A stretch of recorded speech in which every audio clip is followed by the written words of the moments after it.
Welcome.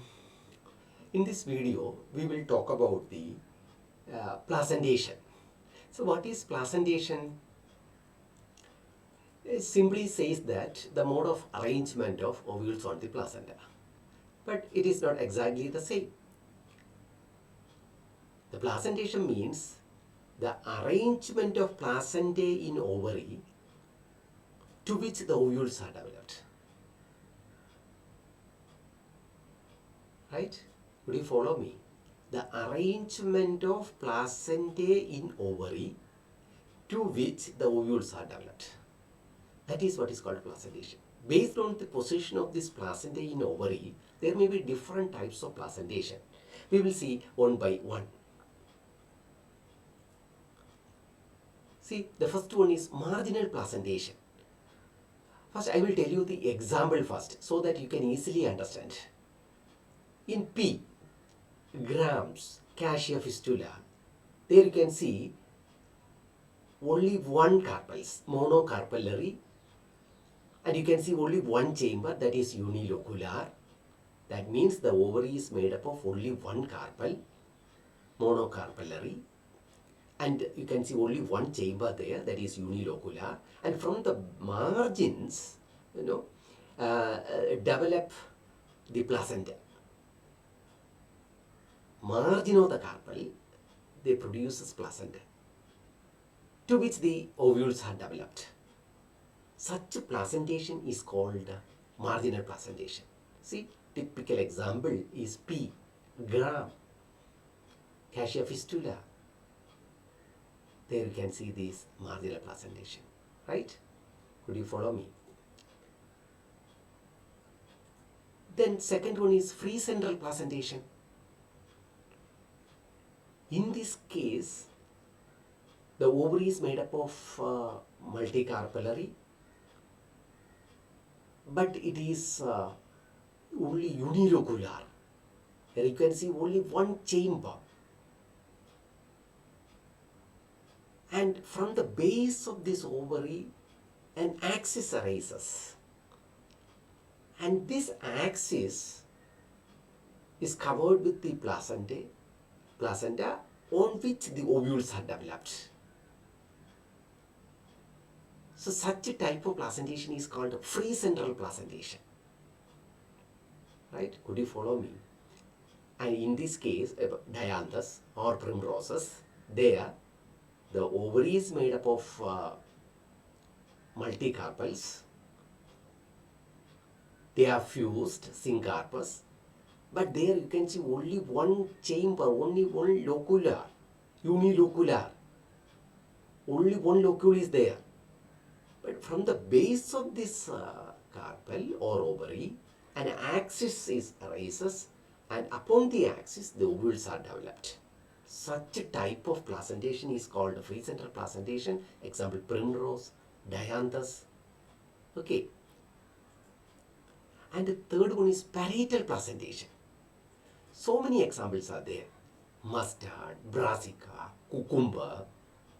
So in the case of brassica, the ovary is made up of two carpels, bicarpellary, but unilocular, only one chamber, and they are fused. Bicarpellary, unilocular, syncarpous, and the placentae developed on the fused carpels margins, and the inner surface of these carpels on the opposite sides, the ovules are developed. And in this particular case, mustard, there you can see a seed of septum. They developed a seed of false septum is produced, and that false septum we call it as replum. But the ovules arises on the peripheral side. That is in the case of mustard. But in the case of cucumber, here you can see cucumber, that the ovary is made up of tricarpels, tricarpel, three carpels, and they are fused together. That means syncarpous, tricarpellary, syncarpous, unilocular, and then the fused carpels on the inner side of the fused carpels they produce this placenta, and this placentae grows towards the center or near to center. Then the ovules are developed on this placenta, as if it looks like exile, but it is parietal. Could you follow me? This type of placentation is called parietal placentation. As in the case of cucumber, the ovary is made up of three carpels: tricarpellary, syncarpous, unilocular, and they are fused on the fused margins of the carpels. They produce placentae, and these placentae grow towards the center or near to center, to which the ovules are developed. It looks exile, but it is parietal in nature. That is the major difference between the mustard and cucumber. And this type of placentation is called parietal placentation. Could you follow me? Then a basal placentation. Ovary may be developed, ovary is made up of multicarpellary maybe, but they are syncarpous, unilocular, and a single large ovules are developed from the base of this ovary. And this type of placentation is called basal placentation. So in the case of marigold, sunflower, see these examples. Sunflower, marigold, basil, there you can see basal placentation, right? Then superficial placentation. In this case, nymphea, typical example, nymphea. Here the ovary is made up of multicarpellary, multilocular. In all other cases, we can see the unilocular condition, but here you can see the multilocular condition, and these placentae develop along the inner surface of the carpel. See, the ovary is made up of numerous carpels, multicarpellary, multilocular, and each carpel is having a chamber, that is multilocular. And placentae develop along the inner surface of the carpel, and the ovules are developed. Such a type of placentation is called superficial placentation. Typical example is nymphea. Okay. Then axial placentation. Here also the ovary is made up of multicarpels, syncarpous, multicarpellary, syncarpous, and the placentae develop at the center of each carpel, to which the ovules are developed. Typical example, lemon.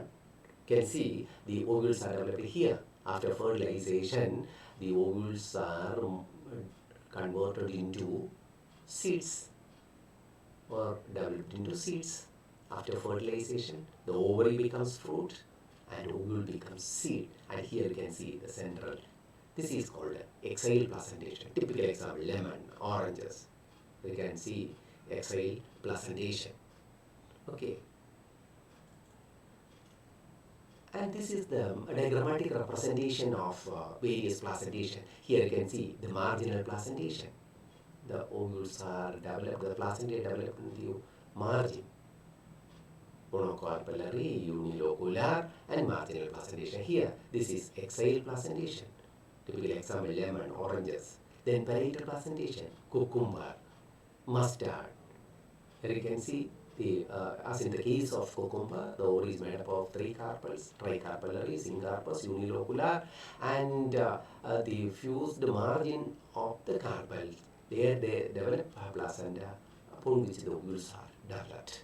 This type is called parietal placentation, free center placentation, basal placentation, and apical placentation. Could you follow me? With this, can stop placentation here, and in the next class we will discuss the various types of inflorescences. With this we can stop today's class. Thank you very much.